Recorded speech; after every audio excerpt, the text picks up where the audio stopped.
Comme l'a dit Wes Anderson, la symétrie, le mouvement et l'espace font tous partie de la composition. Le placement transforme la géométrie en émotion. Dans notre dernier épisode, nous avons percé les secrets du blocking au cinéma pour vous aider à sublimer votre narration. Cette fois, nous montons d'un cran en intensité en plongeant dans la façon dont l'éclairage et le blocking s'associent pour créer des moments cinématographiques inoubliables avec des exemples tirés de certains des films les plus emblématiques. Si vous êtes prêt à transformer vos scènes et à captiver votre public, allumons les projecteurs sur cette scène. Tout d'abord, l'éclairage permet de diriger l'attention du public vers les actions ou les personnages clés. En plaçant les zones les plus lumineuses ou les mieux éclairées autour du sujet, les réalisateurs guident notre regard vers ce qui est le plus important dans le cadre. Dans 1917, la scène du village en flammes est un exemple brillant de la façon dont l'éclairage dirige l'attention. Alors que Schofield court à travers le chaos, la lumière incandescente des flammes et les fusées éclairantes qui illuminent le ciel percent l'obscurité, créant des contrastes saisissants. Ces éléments lumineux dynamitent guident notre regard vers ces mouvements frénétiques, nous assurant de rester concentrés sur son parcours au milieu de la destruction. Le jeu de lumière et d'ombre ne met pas seulement l'action en valeur, il accentue aussi la tension, rendant chaque instant inoubliable. Ensuite, l'éclairage est essentiel pour créer de la profondeur dans une scène. Il sépare le premier plan, le plan intermédiaire et l'arrière-plan, clarifiant les relations spatiales entre les personnages et leur environnement. Un exemple frappant d'éclairage créant de la profondeur et de la séparation à la scène de danse dans les toilettes dans Joker. Dans cette scène, Arthur danse dans les toilettes après l'avoir tué les 3 hommes dans le train. Ce moment est crucial, marquant le début de la transformation d'Arthur en Joker, et l'éclairage renforce subtilement ce changement. La lumière tamisée venant du plafond projette des ombres dures à travers les toilettes, rendant l'espace oppressant et inquiétant. Les néons vacillants créent une atmosphère étrange et imprévisible, reflétant la psyché vacillante d'Arthur. La lumière sépare Arthur de l'arrière-plan crasseux, mettant en valeur ses mouvements alors qu'il improvise une danse, comme s'il entrait dans sa nouvelle identité. Le jeu de lumière et d'ombre sur le visage d'Arthur ajoute de la profondeur à la scène. À mesure qu'il tourne et se déplace, son visage alterne entre l'ombre et la lumière, reflétant son combat intérieur, celui d'un homme déchiré entre son ancien lui et le Joker qu'il est en train de devenir. La teinte verdâtre et tamisée de l'éclairage fluorescent accentue encore la rudesse du décor, rappelant au public l'environnement pressenti à façonner. Les ombres dans les coins des toilettes renforcent le sentiment d'isolement, les séparant visuellement du reste du monde. Cette scène est une véritable leçon sur l'utilisation conjointe de l'éclairage et du placement des acteurs. La lumière met en avant les mouvements erratiques mais gracieux d'Arthur, le présentant à la fois comme vulnérable et menaçant. C'est un moment saisissant qui capture parfaitement le début de sa descente dans le chaos, chaque ombre et chaque rayon de lumière contribuant à la profondeur émotionnelle de la scène. L'éclairage reflète également la dynamique entre les personnages. Un personnage fortement éclairé peut sembler dominant, tandis qu'un personnage dans l'ombre peut paraître mystérieux ou vulnérable. Cela ajoute des couches supplémentaires au choix de mise en scène. Dans Le Parrain, la scène d'ouverture utilise les ombres pour refléter brillamment la dynamique entre les personnages. Don Vito Corleone est assis dans l'obscurité, avec seulement une partie de son visage éclairé, ce qui met en avant son pouvoir, son mystère et son contrôle. La mise en scène renforce cette narration visuelle en plaçant les autres personnages dans son ombre, à la fois au sens propre et au sens figuré. Ce choix d'éclairage crée une hiérarchie visuelle où le doc apparaît dominant et imposant, tandis que ceux qui cherchent à obtenir ses faveurs semblent soumis et insignifiants. L'interaction entre la lumière et l'ombre met en valeur la tension non dite et le déséquilibre de pouvoir dans la pièce, soulignant subtilement l'autorité du don sur tous les présents. En utilisant les ombres pour renforcer la dynamique des personnages, la scène donne le temps à tout le film, mêlant mise en scène et éclairage pour exprimer pouvoir et respect sans un mot superflu. Le Parrain. L'éclairage peut aussi diluer les déplacements au sein d'une scène. Les zones lumineuses invitent les personnages à s'y avancer, tandis que les zones d'ombre faiblement éclairées créent des limites ou des obstacles. Dans Skyfall, la scène de combat dans le gratte-ciel de Shanghai est une véritable leçon sur l'utilisation de l'éclairage pour définir le mouvement. La séquence se déroule sur un fond hypnotisant de néant, avec des couleurs vives qui changent et se reflètent sur les surfaces vitrées du bâtiment.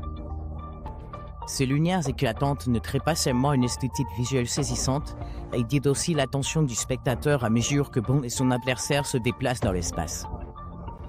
Les silhouettes des personnages sont nettement dessinées, créant un contraste saisissant avec l'environnement coloré. Des éclats de lumière vifs illuminent les moments clés du combat, comme les coups de poing et les mouvements brusques, attirant l'attention sur les actions principales. Parallèlement, les zones plus sombres de la scène dissimulent certaines parties de l'affrontement, créant de la tension et obligeant le public à anticiper le prochain mouvement. Le jeu de lumière et d'ombre sublime la chorégraphie, donnant vie à l'espace et amplifiant l'enjeu de la confrontation. Cette séquence démontre parfaitement comment l'éclairage peut façonner le déroulement du mouvement et intensifier la puissance d'une scène. Un autre excellent exemple où l'éclairage définit le mouvement est la scène du village en flammes dans 1917. Pendant la scène du village en feu, la nuit, la lumière des incendies et les fusées éclairantes au-dessus illuminent le parcours de Schofield, transperçant l'obscurité et soulignant le chaos qui l'entoure. Les ombres mouvantes projetées par les lunes et les débris créent des obstacles visuels, l'obligeant à s'adapter à son environnement tout en faisant monter la tension. Ce choix d'éclairage dynamite Deep non seulement le mouvement, mais reflète aussi les défis physiques et émotionnels auxquels il fait face dans sa mission désespérée. La lumière et le placement des acteurs se combinent souvent pour symboliser des thèmes ou des émotions. Un personnage qui entre dans la lumière peut représenter une révélation ou une évolution, tandis que s'avancer dans l'ombre peut suggérer un danger ou un conflit moral.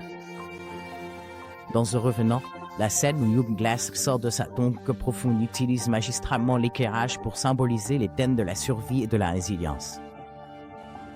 La lumière crue et froide de la nature enneigée accentue son isolement et sa vulnérabilité. Alors que Glass évolue entre lumière et ombre, ce jeu de contraste reflète ses luttes intérieures et extérieures.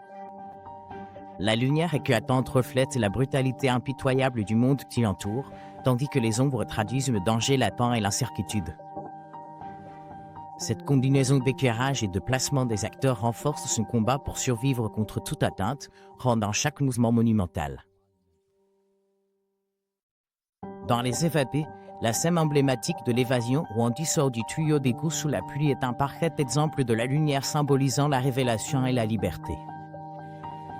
Après avoir rampé dans l'obscurité, Andy entre dans la lumière sous le ciel vert, les bras écartés. La pluie éclatante et purificatrice l'illumine, symbolisant sa libération et sa rédemption. Le placement d'Andy, centré dans le cadre, renforce sa transformation alors que la lumière et l'eau effacent ses épreuves passées. Ce puissant jeu entre la lumière et la mise en scène transforme l'instant en une métaphore visuelle triomphante de l'espoir et de la persévérance.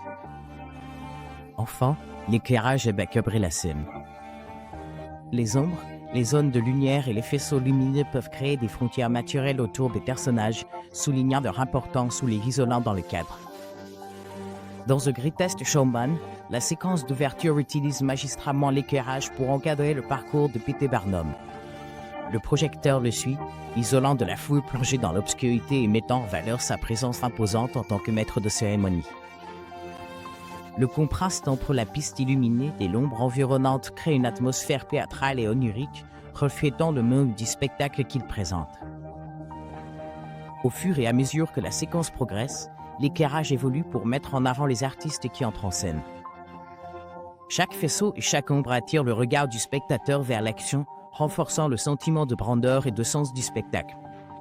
À la fin de la représentation, la foule et les artistes disparaissent et les autres lumières s'éteignent, ne laissant qu'un seul projecteur braqué sur Barnum.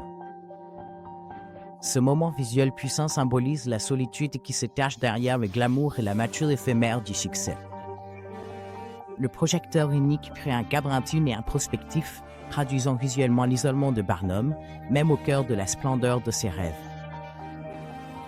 De plus, ce moment sert de métaphore poignante pour illustrer que tout ce pourquoi Barnum se bat pourrait disparaître en un clin d'œil. Les lumières qui s'éteignent et la scène vide reflètent la fragilité de ses ambitions, annonçant les défis personnels et professionnels auxquels il sera confronté. Dans ce cas, l'éclairage ne fait pas qu'enrichir la narration visuelle, il approfondit également la résonance émotionnelle de la scène. Cette séquence ne fait pas que donner le ton du film, elle utilise aussi l'éclairage pour annoncer l'évolution émotionnelle de Barnum. La scène de la House of Blue Leaf dans Cube des vols n'est pas véritable cours magistral sur la manière dont l'éclairage peut structurer une scène. Alors que la mariée affronte Oren Ishii et les Crazy 88, l'éclairage transforme l'espace en un terrain de jeu visuel, amplifiant le drame et l'intensité. Des lumières vives placées au-dessus créent des contrastes marqués, isolant la mariée dans le chaos tout en projetant de profondes ombres qui accentuent le danger qui l'entoure. Au fur et à mesure que le combat progresse, l'éclairage change radicalement pour accompagner les temps forts émotionnels. L'éclairage passe aux silhouettes pendant un segment, réduisant les personnages à des formes sombres sur un fond bleu lumineux.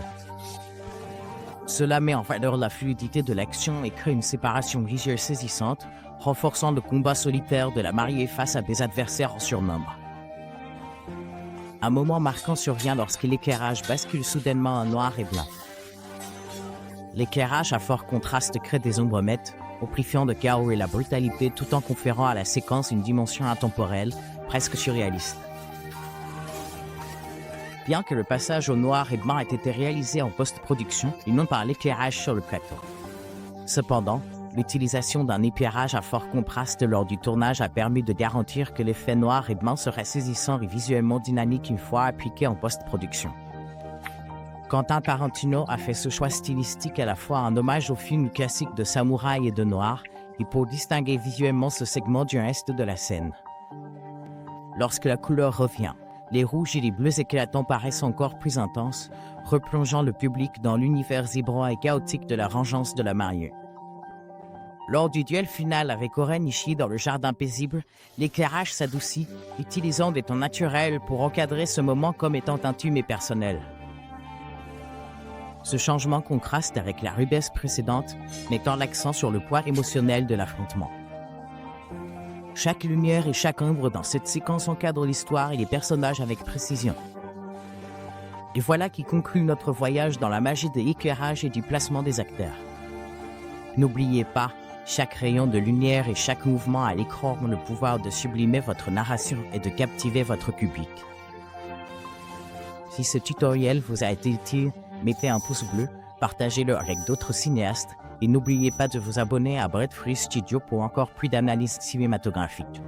Dites-nous en commentaire quelle technique d'éclairage ou de mise en place vous avez hâte d'essayer dans votre prochain projet ou partagez vos exemples de films préférés.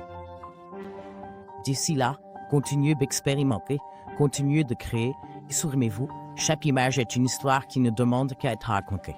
À la prochaine dans le prochain épisode. Merci. Merci.